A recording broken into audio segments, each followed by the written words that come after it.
Hello বন্ধুরা, কেমন আছে সবাই? আশা করছি সবাই ভালো আছো। তো আজকে আমি তোমাদের জন্য নিয়ে এসেছি ডিম ভাপা। তো চলো, প্রথমে আমি ডিমগুলোকে সেদ্ধ করে নেব।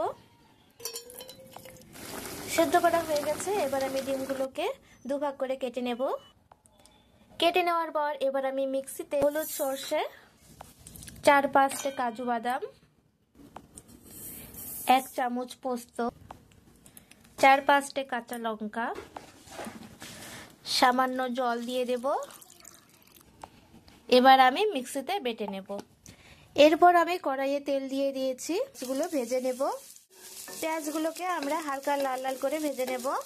পেঁয়াজ ভাজা হয়ে গেছে, এবার আমি মিক্সিতে বেটে রাখা মশলাগুলো একটি পাত্রের মধ্যে ঢেলে নেব।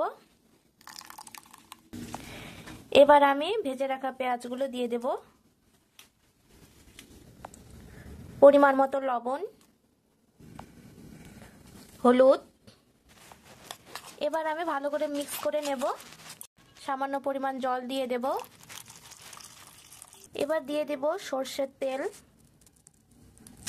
সামান্য চিনি।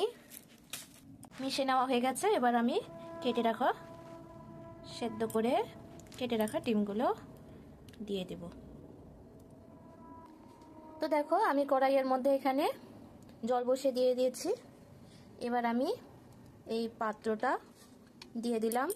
এবার এটাকে ভালো করে ঢেকে দিলাম। আমরা এটাকে 15 থেকে 20 মিনিটের মধ্যে রাখবো, তারপর আমরা উঠে নেব। তো চলো আসলাম।